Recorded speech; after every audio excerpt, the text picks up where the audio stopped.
Just give me a second.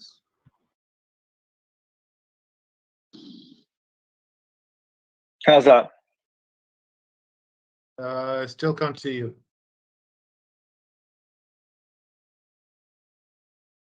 My camera is on.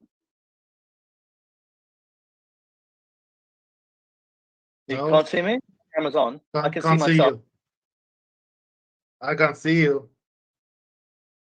I can see myself on the screen. Okay. Well, you are one of the presenters. You have all the rights I can here. see myself on the screen, and I've got my. I'll turn myself off again. 1 second. There, Okay. I'm off, and now I'm on again. Can you see me now? Yeah. Now I can see you. Great. Okay. Awesome. Great. Awesome. So we'll be starting in about 2 minutes now. hmm Okay. People are joining Hi, in. gentlemen. This is Bilal. Nice to meet you. So this is Mr. Bilal Baksh from UK. He is an entrepreneur. I'll be doing the introductions as well. So we have Mr. Shahid Mahmood from Lahore, Pakistan. He runs his own immigration and a law firm as well. And we have Mr. Shaheen Iqbal. He's from London, UK, and Mr. Adnan Khan. He's also from London, UK. And Bilal, you are the business side expert over here today, and the remaining participants and the guests are the immigration side for UK and Middle East. Great.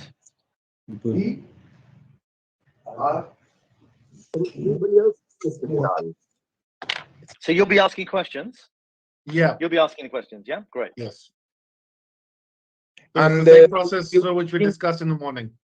And we'll be taking questions from the audience as well. Great. Are we? I'm just asking. Not yet. First, Not this one. we will do our own set of questions, and then in the end, if there's any time left, we can do the audience questions as well. Of course. But generally, what we have thought about is pretty much everything which audience could ask for. So we tried to cover that in all the questions.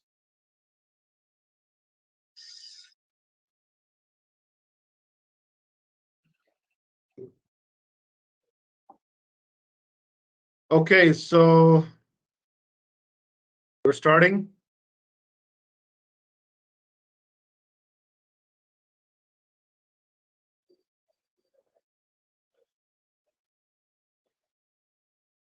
Ji, Assalamu alaikum. Hello to all. I'm Adil Mir, your host for Net's live podcast today. Thank you all for taking time out today from your busy schedules and joining Net's live podcast series with our third podcast on UK immigration. Here, I would like to again thank all of our followers and people who joined our previous podcast and made them a trending success. For today's podcast, we have a record number of registrations, and we are also streaming live on our social media pages on Facebook, LinkedIn. This is a CSR initiative, as I have mentioned in previous podcasts as well, by Nets International to help the youth and talented individuals to find the right career path and opportunities for their future. In this podcast, through our expert panel, we'll be looking into immigration process, requirements, visa types, costs, requirements for setting up businesses in UK, and looking for an answer to a big question: is the grass really greener on the other side? Here, I would like to introduce our guest today. First up, we have Mr. Adnan Mahmood. He is Director and Head of Immigration from RMZ Law UK. Adnan has more than 15 years of local and international experience.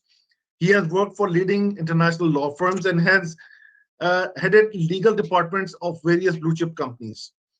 He has also served on boards of industry-leading companies around the world. His practice area includes corporate and commercial, contractual, and continuous matters, IP matters, and immigration, with special focus on business immigration and human rights claims. Outside of the work, Adnan enjoys traveling, keeping up to date with the news, writing articles for newspapers and magazines, and a bit about RMZ Law, which is a dynamic, approachable, and a very old company, which has a team of dedicated lawyers who provide specialized services to the firm's clients. They provide their expertise in extensive range of legal areas with first-class advice based on wealth of experience gained in the UK and internationally. Then we have Mr. Shaheen Iqbal. He is Director, MEPCO UK. Mr. Shaheen Iqbal, encompassing global reach, having worked in Gulf, the Indian subcontinent, and now in UK. He has explored and retained best practices that are to offer and incorporated them in MEPCO. Shaheen's core role is to deal with migrant recruitment for large and small groups of companies and provide them with the personalized services that they are expected with regards to immigration, compliance, and sponsored migrant workers. About a bit about MEPCO. MEPCO is a solutions company with an established presence in the UK since 2002, specializing in immigration advice for business and sponsored migrant. Then we have Mr. Bilal Brega Bak. He is founder and CEO of Isano Connect Limited UK. Bilal is an entrepreneur, business consultant, and creative director with over 35 years of experience in business in UK, US, Hong Kong, and India with interest in product design, events, property, concierge services. He's well placed to advise on multiple verticals. Bilal has a rich experience in conceptualizing and launching businesses globally, and he will today provide advice on multiple verticals, on how to run businesses, and give us an in-depth view of even the cost of running business and associated advices. Last up, we have Mr. Shahid Mahmood. Mr. Shahid Mahmood is from Lahore, Pakistan. He runs his company known as Hybro Law Associates.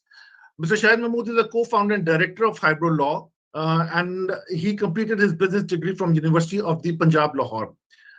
He is highly skilled in immigration law, Canadian immigration law, employment-based immigration, UK immigration, study abroad programs.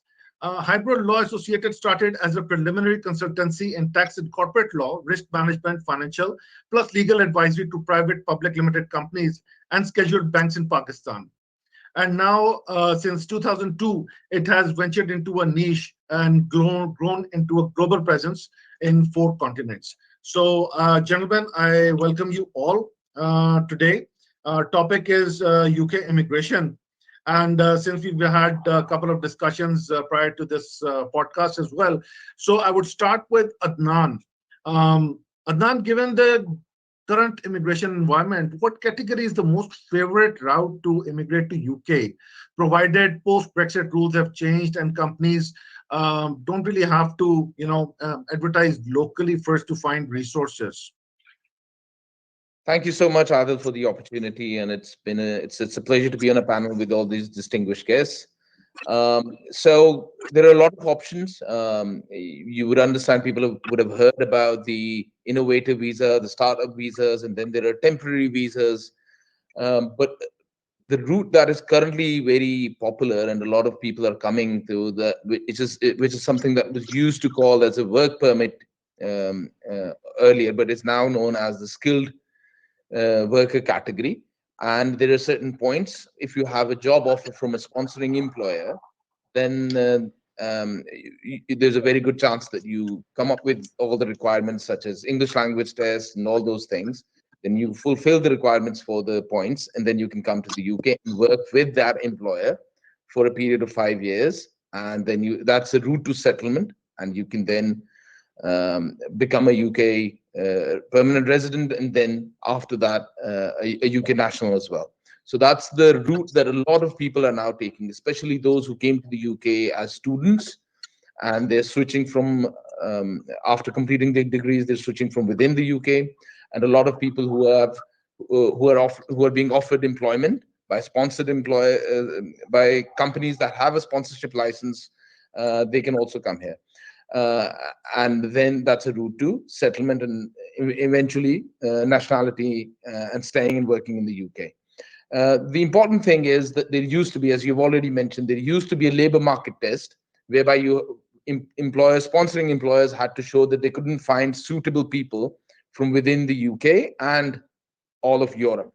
But now, since Brexit, UK is not part of Europe, and there is no requirement of a labor market test. The employer still has to go through a recruitment process. You have to evidence that there was a genuine recruitment process, and that is how you identify the person that you want to bring in and how that person is suitable for the company's requirements and the role that it's trying to fulfill and its business expansion ideals. But it is still straightforward and it's much easier than it used to be. So the skilled worker visa, in short, is the most favored route right now to come into the UK. Okay, excellent, excellent. Linking into that, you've mentioned skilled worker category. What are the requirements for this category? How can one initiate the process? So the most important requirement is a job offer. And the job offer doesn't have to be from any company, but from a company that has a sponsorship license, which means that the company has already explained to the Home Office and to the UK government that they are in a position to sponsor employees from outside of the UK for given roles, for their expansion projects, for taking the business to the next level. So once anyone has that offer of employment, then it is straightforward. All they need to show after that is that they qualify on the basis of their expertise. It matches up with the job that they intend to fill. And also Right. there's an English language test, unless they have a degree from outside of, from an English speaking country like Canada, US, UK, Singapore. Otherwise, they'll have to do an English language test. Then there are other requirements like TB test. And for example, if you're coming from Pakistan, there's a protectorate that you have to get, and these kinds of smaller requirements. But the most important requirement is getting the job offer and a certificate of sponsorship from the employer who is willing to sponsor you. Okay, okay, excellent. All right, I think Mr. Shaheen Iqbal got disconnected. He's connected now. Okay, great, great, good to see you all. I would take the next, slightly bit of a, I'd say pinching question, which everybody wants to ask, and I would link it to the previous question about the skilled worker category, Adnan. What are the minimum salary requirements for skilled worker category? All right, now that varies on the roles, on the role that you're being offered. So, for example, a CEO would have a much higher minimum salary, depending on, it would be somewhere around 60, 70. Pilots would have a higher minimum salary threshold, but it will depend on the role you're taking. But in any case, it can't be less than 25,600. Unless there are other qualifying eligibility criteria, such as if you are under the age of 26, then you're Right. referred as a entrant, then you can offer a discounted initial salary income that would also suffice. Then there is a shortage occupation list. So, for example, nurses are in short supply in the UK. There's a huge demand for nurses. So, or caregivers helping people in the care homes. So these categories, again, you can sponsor them for a lesser income threshold as well. But if there are no such eligibility criteria, then the salary has to be more than 25,600 in general. But then role specific thresholds are there as well. So pilots are at a higher threshold, CEOs are at a higher threshold. So that depends on the job that you are getting. Each job has a defined minimum salary requirement in the guidance provided by the Home Office. So you have to fulfill that, and only then can you be sponsored. Okay, so there are set rules for people who have just joined in. We're talking about the UK immigration, and Mr. Adnan was letting us know about different categories in which people can migrate. And one of the one of the famous categories is skilled visa categories. And we were just talking about the salary requirements of that particular category, which is provided by the UK government, their departments, which manages the labor laws. And 25,000, approximately 25,000 is the base minimum salary, which has been set by the UK government. So, moving just a bit on the South Asian side, I would direct my question to Mr. Shahid. Mr. Shahid, when we have a lot of skilled professionals within the Southeast Asia or Indo-Pak region, and we see people, keep on migrating despite better conditions over here. Why skilled professional looks towards immigration primarily when even they have still good jobs? Why would people think about immigrating to another country? Thank you very much, Mr. Adnan. Mr. Mir Sahib, Adil Bhai, thank you very much for taking me online. Mr. Adnan explained it very well, and he gave us in detail. Because he's sitting in the UK, and he was telling all about the skilled worker visa. So, as far as Pakistan is concerned, the circumstances from couple of years, frustration level is on a high at this time. People just want to migrate, or people just want to get, out from this country. As now we are facing a number of issues. As the main issue is, the most of the companies are offering skilled worker visas, and those are purely scam. So Adnan has gave us the proper details that no company can give us the sponsor certificate until unless the UKBS has approved that company to do so. So here in Pakistan, there is a myth that it is very easy to get a work permit, and the caregiver visas are very easy to go and work. But as far as UK is concerned, the caregiver visa, medical visa is very tough. As a Pakistani, where the people even do not go to serve their parents, so it's very hard. Mr. Zran will second me that what they have to do while doing their jobs. So we have went through with many skill categories. We have sent people for the IT industry, and we have recruited student candidates, professionals to chartered accountants. Many we got the sponsorship in chartered accountant occupation. A few of them for the medical and the caregiver visas. So in Pakistan industry, there are a potential, but the lack is that they are not able to find a proper job. There's no platform that they can give their resumes, and they can get hired by any company.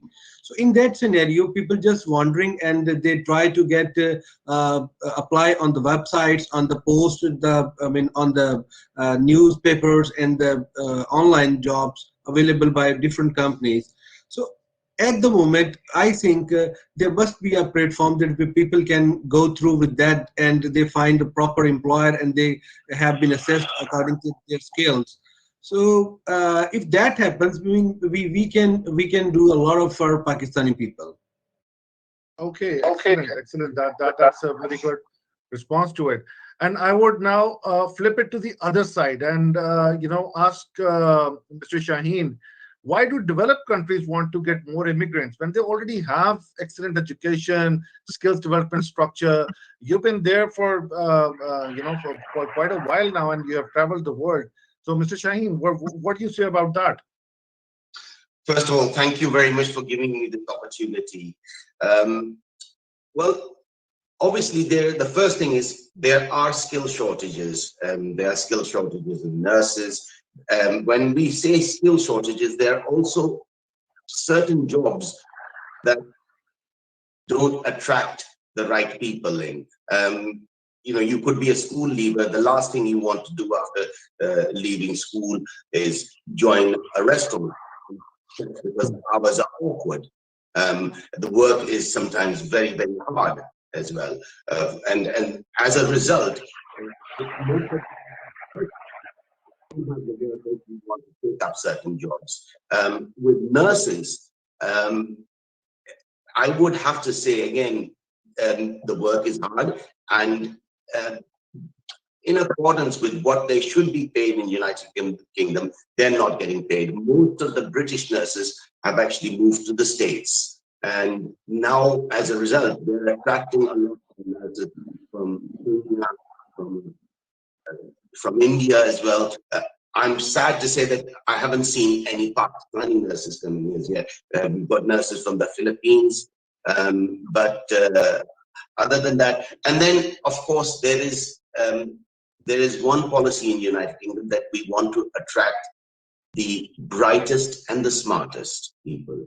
So when we're talking about high-paid people, they are CEOs, we could actually have highly qualified people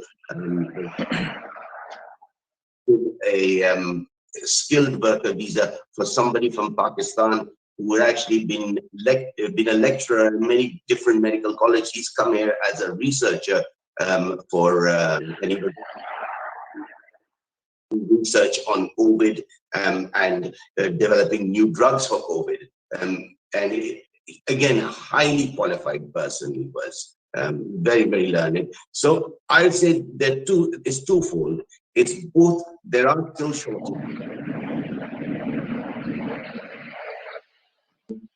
People wants to attract some of the smartest people in the world to come and work here. And of course, the last point, it generates tax revenues.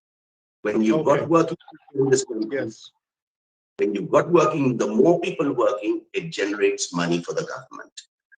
And it also encourages investment into this country. Now, when we lost, as a result of Brexit, there were a lot of businesses we lost who moved to the Republic of Ireland and all the other countries where they wanted to set up their base, because before, England was like a hub for them where they could actually send, they could have access to Europe as well, which is no longer that. So again, it does encourage investment. Put it this way, let's say, for instance, you have a cabling company in Pakistan. If you know that you can actually set up a cabling, you can get access to the British markets, you will definitely consider investing. Okay, thank you very much. That's quite an insight from Mr. Shaheen. And Bilal has been waiting patiently for quite a while. Bilal, now I'm coming to you for a very simple question. We've been talking about skilled people coming in, job opportunities, but there's another side to it we have covered in our previous podcast as well. That is the business side. So how can one set up the business in UK? How is it? Is it hard to set up business in UK? Hi, welcome. Welcome to my fellow panelists, and thank you for having me here. Yeah, to answer your question, it's in a nutshell, yes. It's all relative, of course. There are challenges post Brexit, but I would say I've set up businesses in Hong Kong, the US, and India. And as far as regulations are concerned, the UK is one of the easiest to set up a company. Of course, there are different types of companies, partnerships, but in terms of a limited company, it can be done literally in one day. Currently, we're setting up business as a consultant, as a consultancy, and a concierge, a business concierge. We're setting up a company right now for a German client in Dubai because he wants to do business in India. But there are so many barriers. There's so much documentation. There aren't requirements as well in the UK. Anti-money laundering, know your client, and those kind of things, and also opening a bank account. But in terms of overall, the UK is a fantastic place to do business and to set it up. With our India company, when we opened that 12 years ago, we found so many tax and regulatory hurdles. We tried to overcome them with accountants, with the best of tax advisors. It wasn't possible, so we exited. And now we do most of our business from the UK, which is absolutely fine. I think regarding the agencies that are helping, like Nets, that are helping people coming from Southeast Asia, Africa, and the Far East to come here as skilled workers, I think there are lots of professionals like Nets and other companies which are doing a pretty good job. In fact, no, they're doing a great job. But as Shaheen mentioned as well, there are lots, and Adnan, there are lots of not so legitimate agents all around the world who it's like this new gold rush of available jobs. I'm jumping from one to another, but let's take the care homes. So as many people know, there's a shortage of 140,000 vacancies in the care home sector for care home assistants, and that is huge. That's current. That's projected to rise to over 450,000 by 2035. That's due to several factors. Brexit. Most of the Europeans who are here, they left during the pandemic, and they didn't come back for certain reasons. But also demographics. The population over the UK is getting older. More people are coming out of the workforce. And as Shaheen said, it's all about tax revenues. The government has to replace those. Also, the latest IMF figures last week, they projected that the UK is going to have the lowest growth rate out of 35 developed nations over the next 2-3 years. That one of the biggest factors of that is the labor force. We are not able to hire the right people and the number of the right people.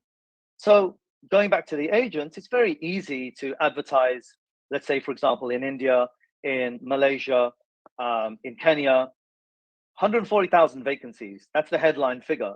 We can get you a job in a care home for £20,000 or whatever people are charging, because they are charging that. And unfortunately, many of them are unscrupulous. And some of the applicants are also not genuine. They come here, they maybe work for a few months, and then they go out of the system. So there's all sorts of issues that we have to address regarding skilled worker visas and so forth. Regarding the business side, it's a great environment. It really is. You've got a relatively low corporation tax. To set up a company, as I said, takes literally 24 hours.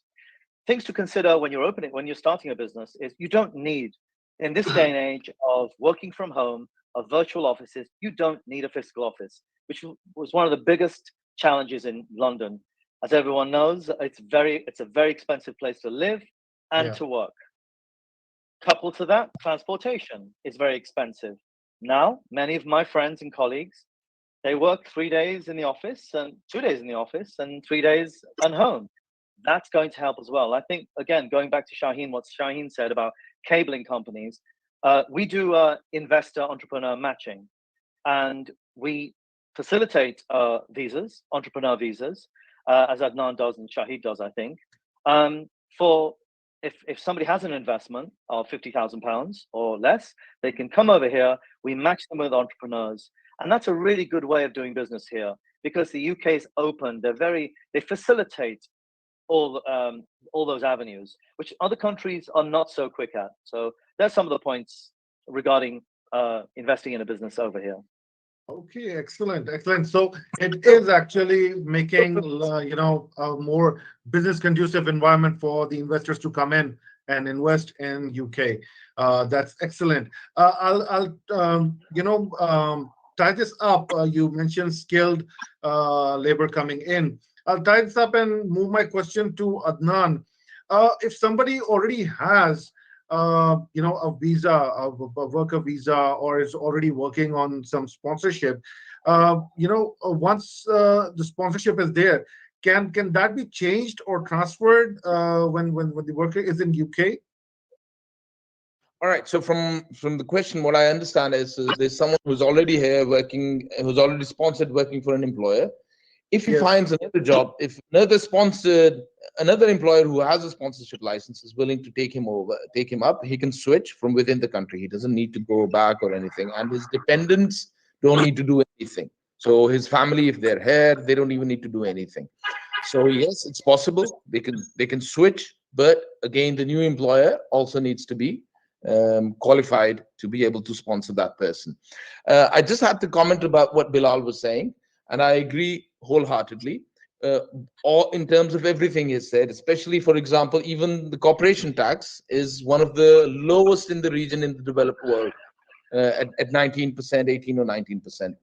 And the biggest advantage of setting up business in the UK is what I have experienced from people coming in, the investors that we've brought here in this country, is that even if they have a small idea, they find the infrastructure and the support system and the people can help take that small idea and make it big. Unfortunately, in the developing world, even if you have a huge idea, the red tape and the problems and the lack of infrastructure makes that down to real small, and you struggle to expand and grow on that. The skill set available, the access to investors, access to markets everything is possible from the UK. Once you're here, you can easily go global wherever you want to go and expand in any direction and as much as you want. So I would agree with Bilal in the terms that doing business from the UK is an exceptional idea if you are motivated to grow and achieve something. Excellent, excellent. Right.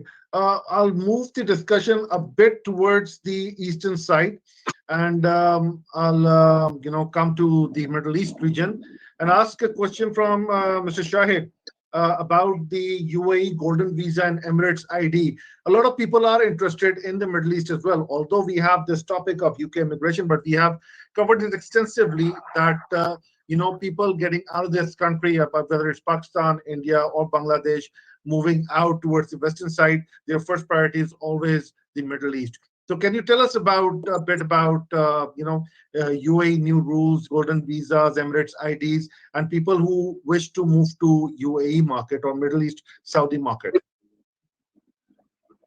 Mr. Shahid.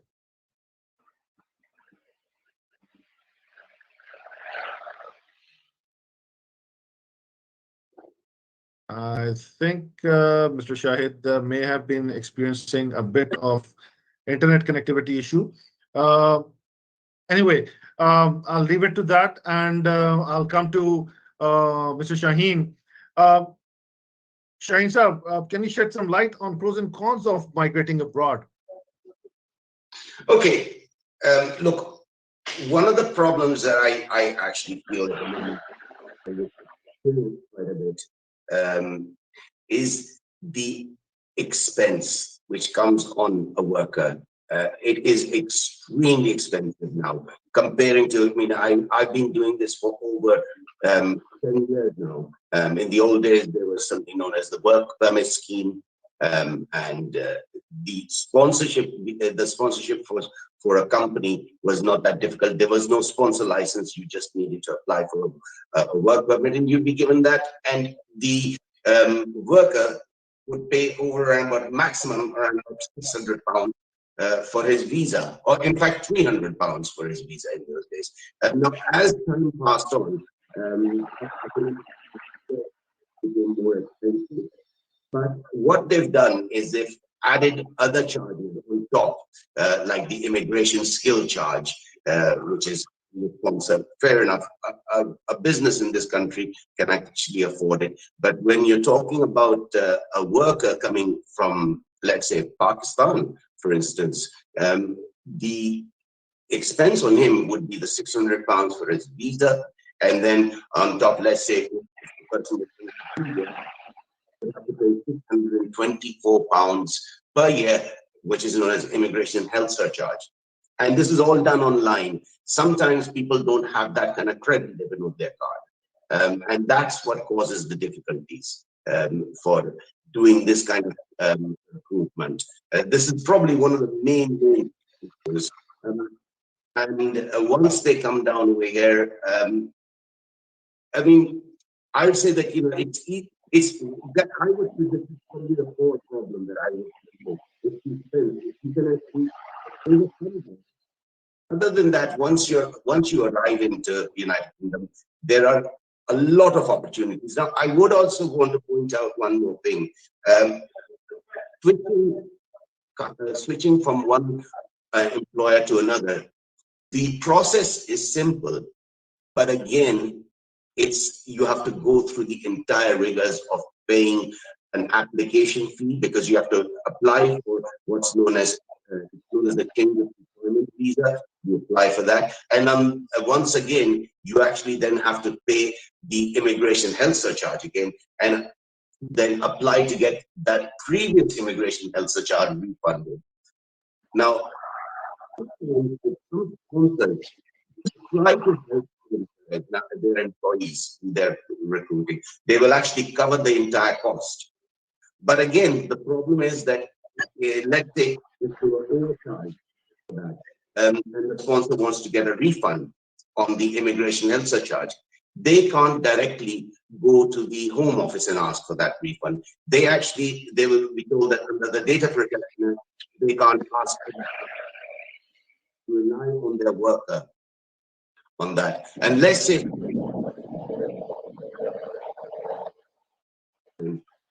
again, if they wanted to apply for that refund, they probably won't be able to get hold of that refund, because especially if their employee left them on a bad note, they can't rely on that worker to actually pursue the home office for the refund. So I'd say the biggest problem is the expense. If you can overcome that, you can come up with a model by which you can manage that expense. The world's the limits. Then it's. I'd still say that England is one of the best places to come and work and live. Okay, excellent, excellent. On the topic of costs and taxes, Adnan, what are the personal taxes? For people living in UK or coming onto UK and considering, what are the taxes, personal taxes for employees, employers, and maybe as a contractor or individual contractors? So Adil, that's quite a complicated question. There are a lot of tax brackets depending on your salary. So, for example, there's a bracket. If we're talking about income tax on your personal tax, it would vary, depend on the kind of income you have. So, if someone is earning up to 50,000, there's a tax category. If you're earning up to 100,000, it's a different category. You also up to 100,000, you also get around 12,500 of tax-free personal allowance. So up till 50,000, I think the tax bracket is around 18%. And if you go up to 100,000, I think it's close to 40%. But it would also vary if how that income is coming in. If for salaried class, it's different. It's about this range, but it would be different if you're receiving income in dividends or self-employed person. So it's a complicated tax structure, but you will have tax people advising you on that, and all of that can methods in ways whereby your taxation can be optimized and your income can be delivered in a way where your taxes, the tax hit is reduced to an extent which is possible. Okay, so it all comes down to in which bracket you're falling in Yes. of the tax. So, Mr. Shahid, if you're back with us, I think you were Mr. Shahid Mahmood. Sir, I think you're on mute.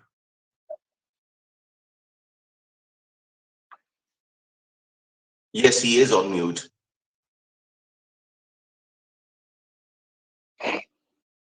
It might be an idea if you could send him a text message and explain to him that he's Yes, unmuted. yes, sending it. Shahid sir, mute pe aap.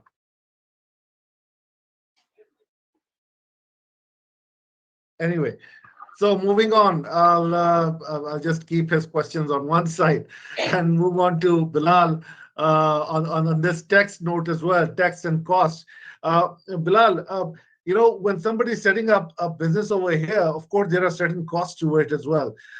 So, could you guide us on two things? One is, you have touched it, quite well. But somebody moving from the South Asian market to the UK market, what are the costs they should look for in setting up the business?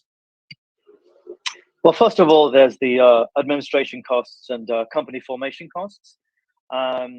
Again, very simple. We're talking literally a few £100s, and then you have the. I would say it's best to. You can actually do this yourself. Many people do try it themselves.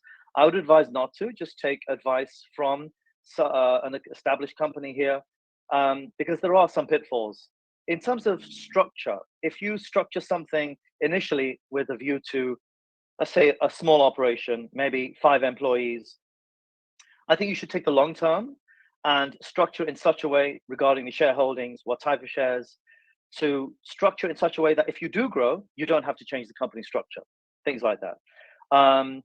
In terms of, I mentioned virtual offices, virtual services. There are co-working spaces that you could take a position in.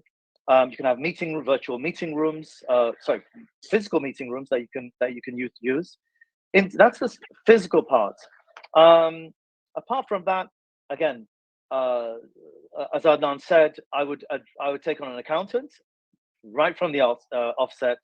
because that's very important how you structure your tax affairs to minimize tax. Nobody wants to avoid tax like the politicians, but we want to minimize it, that we don't have to pay over and above whatever we have to.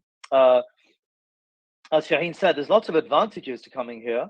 The NHS, it's struggling right now, and part of that is because of people. They don't have enough people. But when it's working, and it's still a great institution, it's free of cost, and you take into account education as well, which is also free of cost. That offsets some of the costs that you might have when you're living abroad. So all those things have to be taken into account of.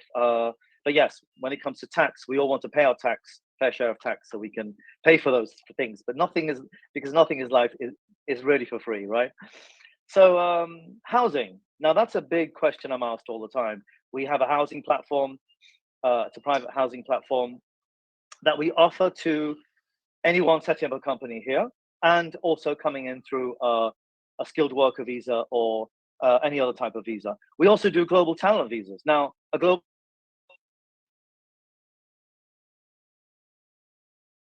it's available to people who have a specialized skill, and they're renowned globally. I would say globally, they have to have certain media exposure, endorsements by national organizations and international organizations.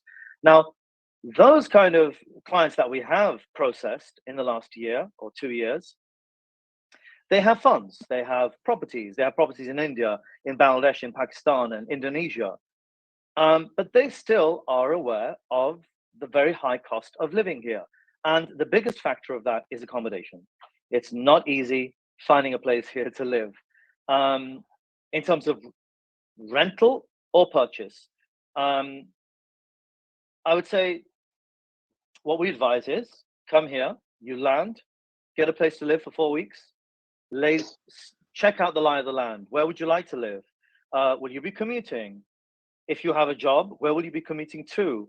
If you have a business, can you work from home? How many will people be working from your home or from the office? All these things come into consideration. And I would say right now, living in central London, for example, everybody, if you say, right, start a business in London, everyone will say, right, I want to live in South Kensington or Mayfair. Bilal, get me a place in Mayfair. I'm like, okay, do you have £5,000 a month? That's your salary gone right there. It's not feasible. The best option is to, maybe there are zones. That's a great thing about London. It's like zone 1, zone 2. It's very easy to determine a week's worth of research, and you can find out where you'd like to live. And if you live out of zone 1, zone 2, maybe in zone 3, in the suburbs, it's also easier to get schooling. So schooling is another major factor if someone is moving over here with a family, whether on a worker visa or a business visa. You have to consider, where am I going to send my kids to school? It's not like, I think, in India, where you can send your children to any school. Here, if it's a state school, as opposed to a private school, have to be in a catchment area.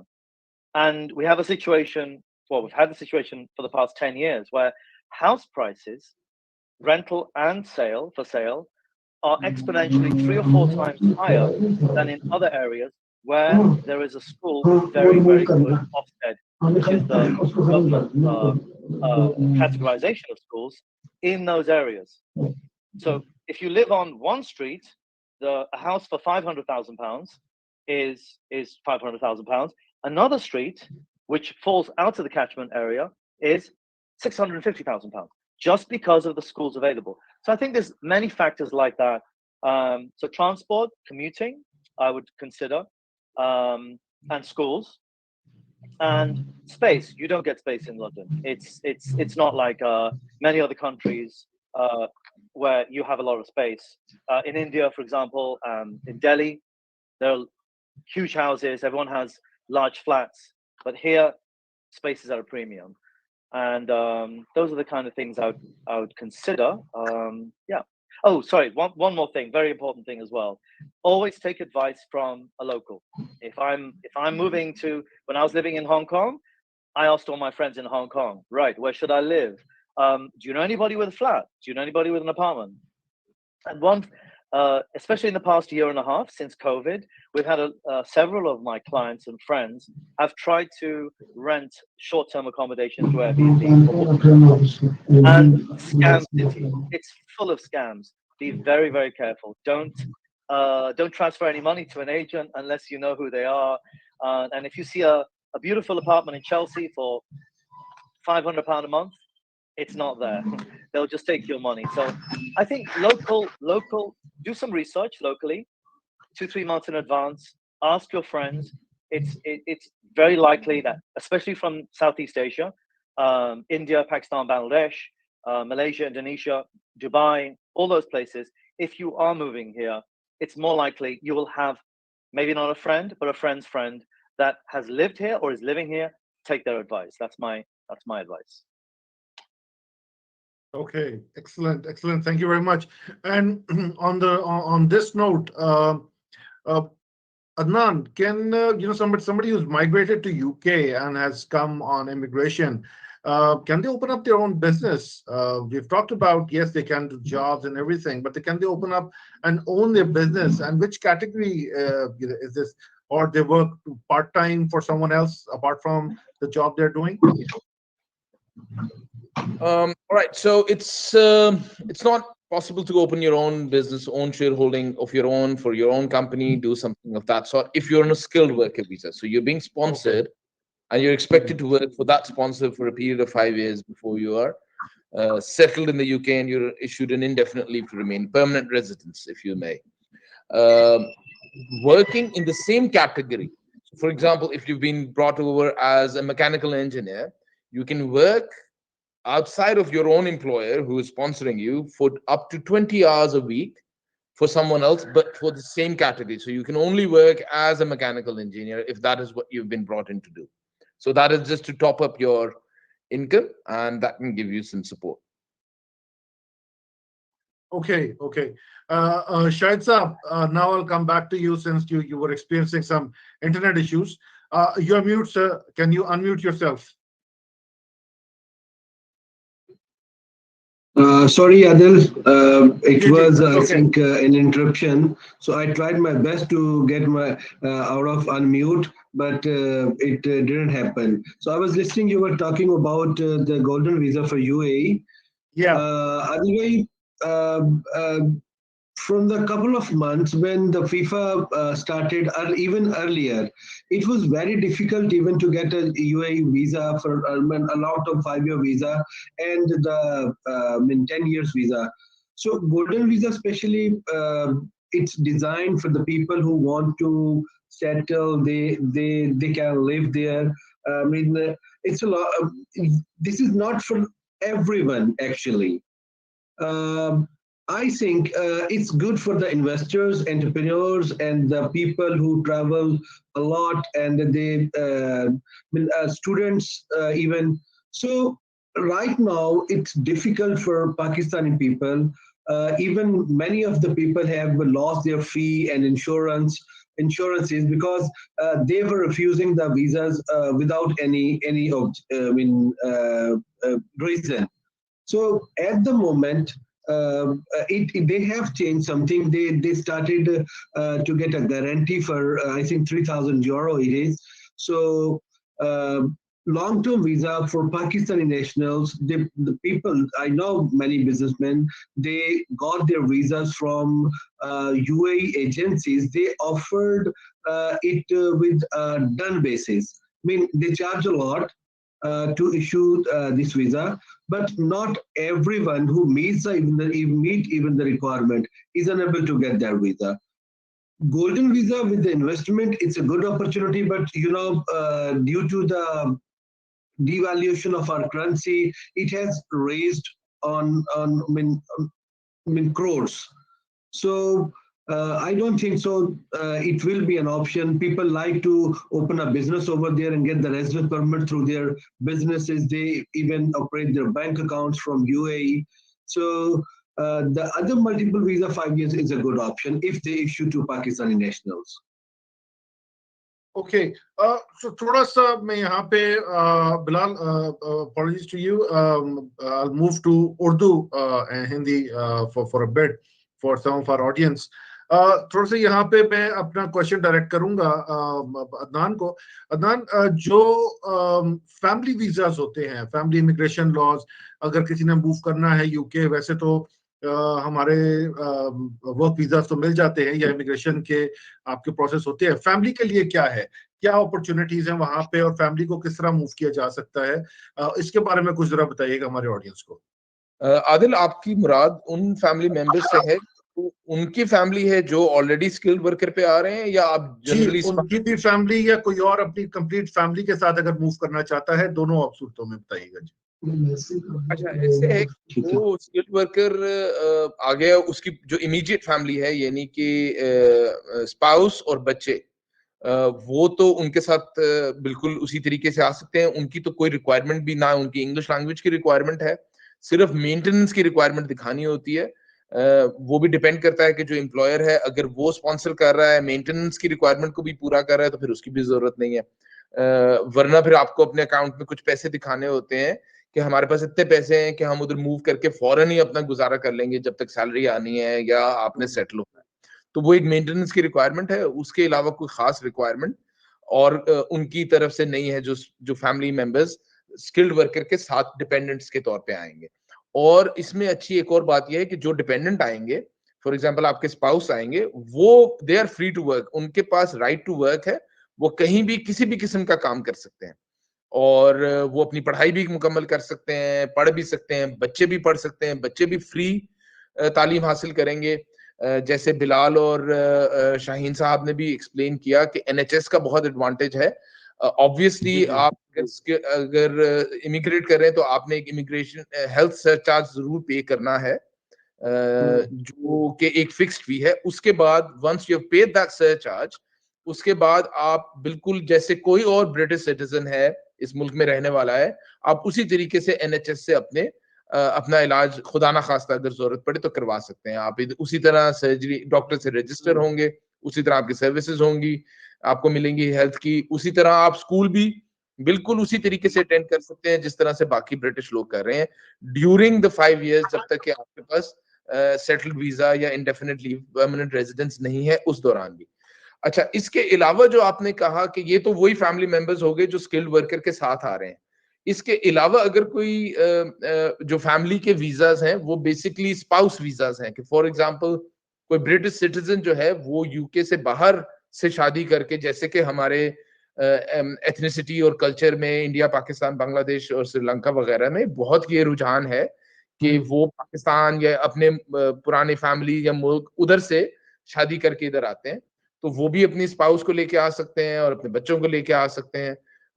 उसके लिए भी उनकी थोड़ी सी threshold, जिसमें income की threshold है 18,600 से ज्यादा आपकी एनुअल इनकम होनी चाहिए, फिर आप स्पॉन्सर कर सकते हैं किसी को. इसी तरीके से जो आएगा, जो आपके स्पाउस ने आना है, उसका एक इंग्लिश लैंग्वेज, एक बड़ा मिनिमल इंग्लिश लैंग्वेज का टेस्ट है, वो आपने दे, तो फिर आप आ सकते हैं. इसमें थोड़ा सा मैं पूछ लूं, ये इंग्लिश लैंग्वेज का टेस्ट जो है ये किस किस्म के, आइल्स है, टोफल है, और उसके बैंड्स कोई अगर आप थोड़ा सा बता दीजिए. जी, उसके बैंड्स ये वेरी करते हैं. जो स्पाउस वीजा है उसकी रिक्वायरमेंट बहुत कम है. जो स्किल्ड वर्कर है उसने भी इंग्लिश लैंग्वेज का टेस्ट दे के आना है. वो B1 का लेवल है. वो किसी भी इंग्लिश, वो आइल्स का भी हो सकता है, ट्रिनिटी कॉलेज का भी हो सकता है, लेकिन उसमें हर इंस्टीट्यूट जो करवा रहा है, जो टेस्ट कर रहा है, उसके अपने बैंड्स हैं जो B1 से क्वालिफाई करते हैं. तो आईएल्स में B1 का एक और लेवल होगा, किसी और का. लेकिन ये चारों कंपोनेंट आपने करने हैं अगर आपने स्किल्ड वर्कर में आना है. स्किल्ड वर्कर के लिए चारों कंपोनेंट्स, यानी कि रीडिंग, राइटिंग, लिसनिंग और स्पीकिंग, चारों कंपोनेंट्स करने हैं. जो स्पाउस वीजा है उसमें उनको रीडिंग और राइटिंग की जरूरत नहीं है, सिर्फ लिसनिंग और स्पीकिंग इज इनफ. तो उसमें थ्रेशोल्ड कम है.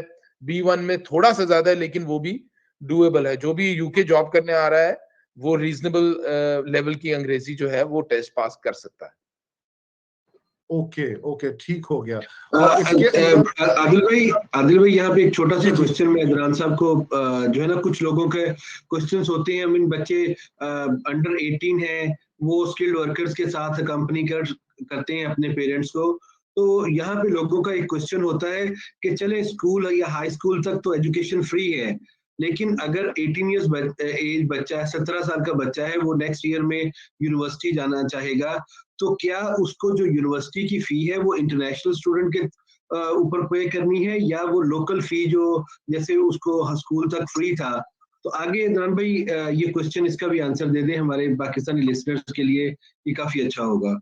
जी, इसमें ये है कि जब तक कि वो इंडेफिनिट होल्डर सेटल्ड स्टेटस यानी कि इंडेफिनिट उनको परमानेंट रेजिडेंस इशू नहीं होता यूके में, तब तक उनकी यूनिवर्सिटी फ्री नहीं होगी। वैसे तो यूनिवर्सिटी वैसे भी फ्री नहीं है। यूनिवर्सिटी की जो लोकल स्टूडेंट्स हैं उनकी फीस बहुत कम है, and on top of that उनको हुकूमत की तरफ से एड मिल जाती है, लोन मिल जाता है, जो वो अपनी मुकम्मल पढ़ाई करने के बाद नौकरी के साथ आहिस्ता आहिस्ता वो रीपे करते हैं वो खुद से। तो वो एंटाइटल उस चीज के लिए नहीं होते, वो एज इंटरनेशनल स्टूडेंट्स ही ट्रीट होते हैं जब तक कि उनके पास सेटल स्टेटस इंडेफिनिट नहीं आ जाता। ठीक है, यानी कि वो लोकल फी नहीं पे करेंगे। 12-13 हजार पाउंड जो एक इंटरनेशनल स्टूडेंट की है, तो वो इंटरनेशनल स्टूडेंट की ही फी पे करेंगे यूनिवर्सिटी लेवल पे, जब तक कि वो सेटल स्टेटस। जी बिल्कुल ठीक है, जब तक ILR उनके पास नहीं हो जाता। जी बिल्कुल ठीक हो गया, जबरदस्त।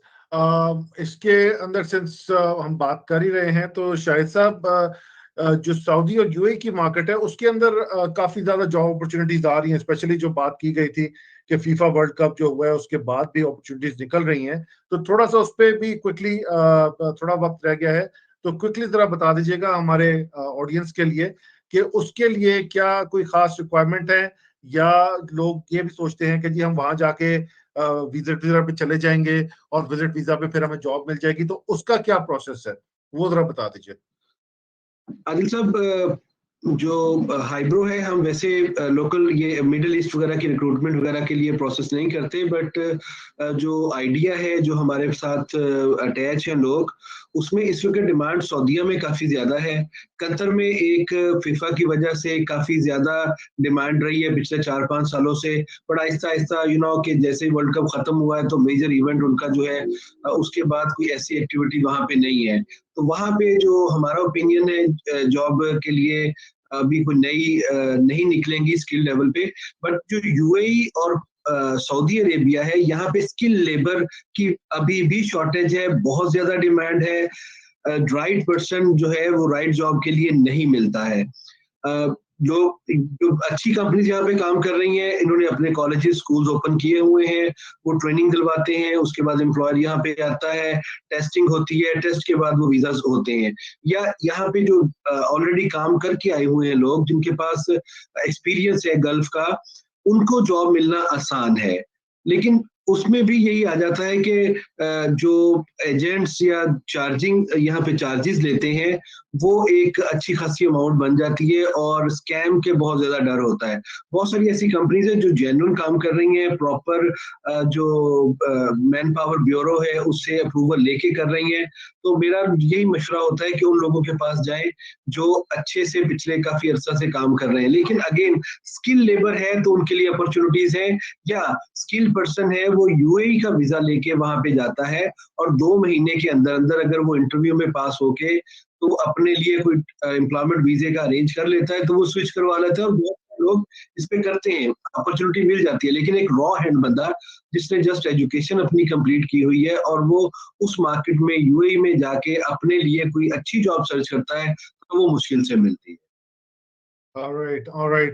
So switching back the languages, Bilal, one final question from you.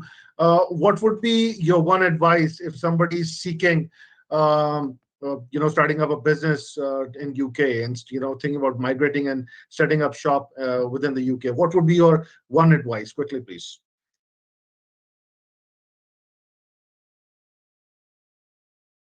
Bilal, you're on mute.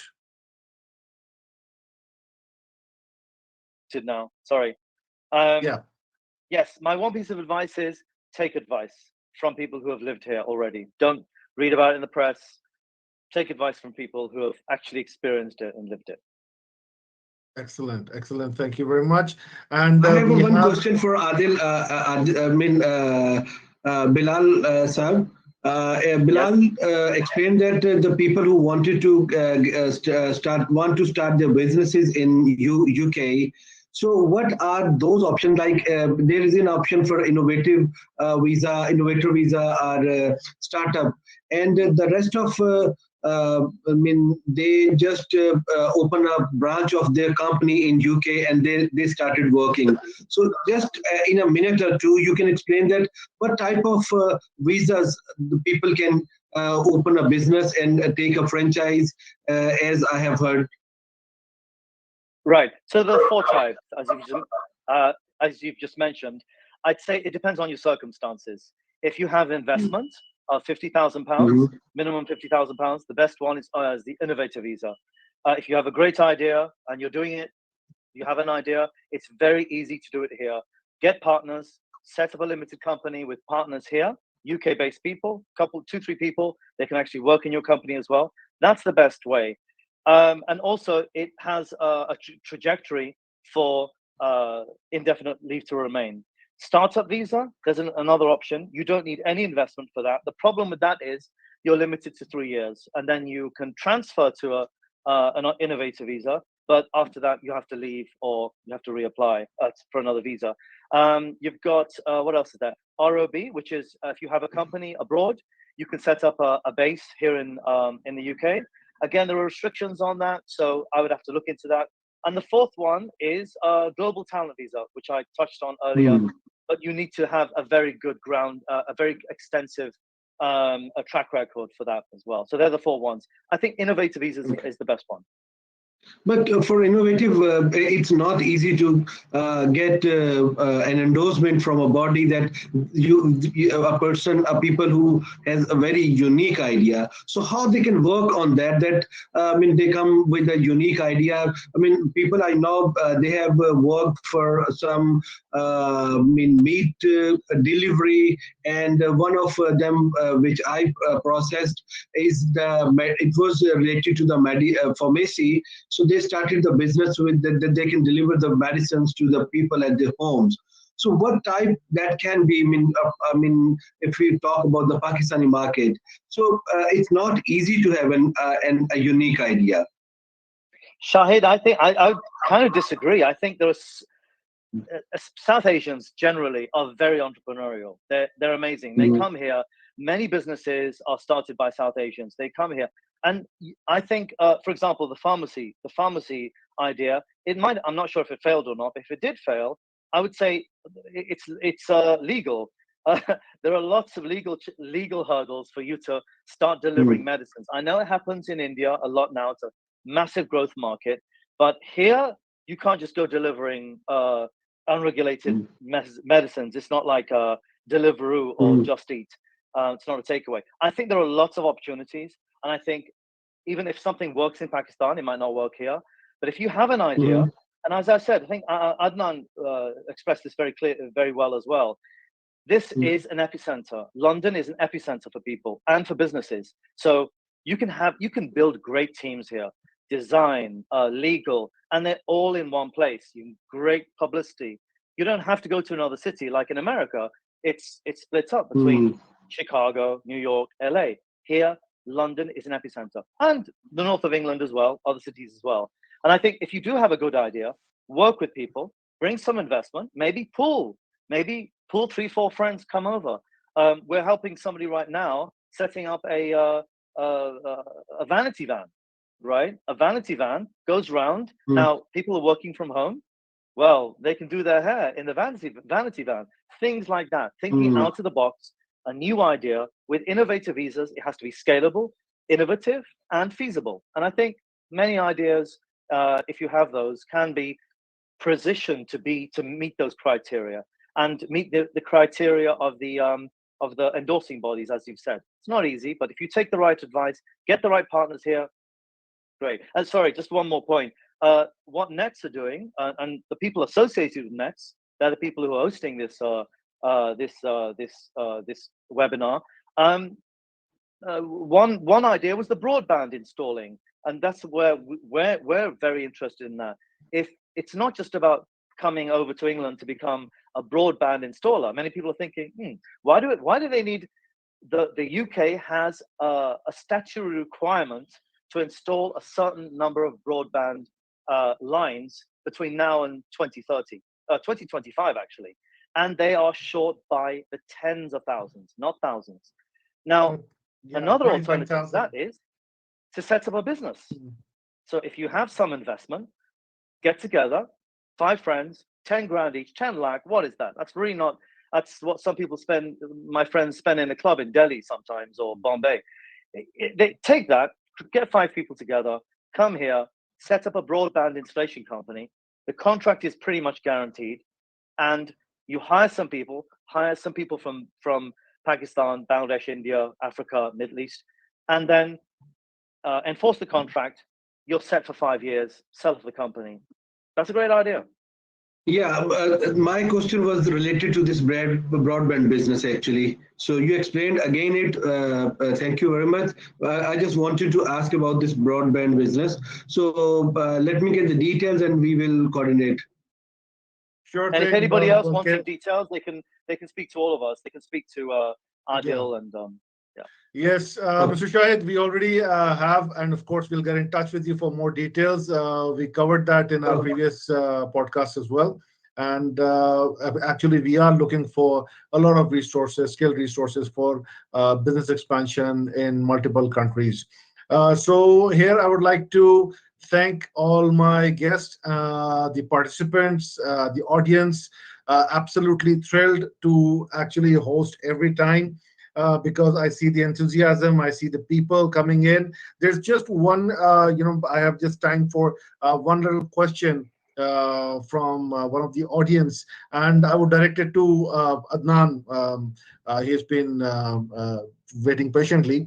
Adnan, somebody who has a student visa, normally, can you quickly explain what options do they have if they want to, stay within the UK or, find an employment?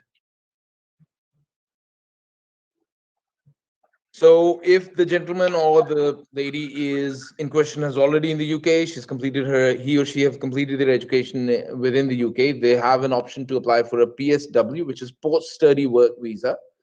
That is in case they don't find employment. If they find employment, they find a sponsor who's willing to sponsor them, employ them, then they can switch straight from the student visa to a skilled worker category. If they're struggling to find employment, then they can switch into a post-study work visa. It's a 2-year visa. During that time, they can continue to look for jobs, and if at any time during that stage they find an employment and someone willing to sponsor them, they can switch on to that as well. Okay, excellent. I apologize to all that we are running out of time, and thank you all. Thank you our guests. Thank you Bilal, Adnan, Mr. Shaheen, Mr. Shahid. Thank you all for joining us today. Although we had a couple of hiccups with the guests for the internet, but then again, I think everything has been explained quite well. So for the audience, we will continue to have our series of webinars and podcasts in the future on multiple topics. And in the closing, I would say the key takeaway from this brilliant session today is that grass is available. It is on the other side, and it might be larger, but then again, it only gets greener on how much you can water it. Meaning, we are going to provide support and information as much as possible, and it will be upon the applicant to see all the pros and cons, weigh all the options, and then move towards what seems the best option for the future. As Bilal said, get in touch with the locals, get their expert opinion as well, and which is why we got the expert on our panel today to give you the best possible advice on immigrating to UK and other job opportunity option. I would also like to plug in a bit of promotion of another CSR by NETS that is starting of second season of NETS Certified Professional Training Program. We'll be running a free training on basic and advanced Python starting February 11th. Registrations are open now, so head to our social media pages and register now, as limited number of seats are available. So thank you all the audience and the guests. Be sure to like our social media pages, keep following for the podcast, and hopefully you will keep on enjoying them. Thank you all. Thank you very much. Thank you. Thank you.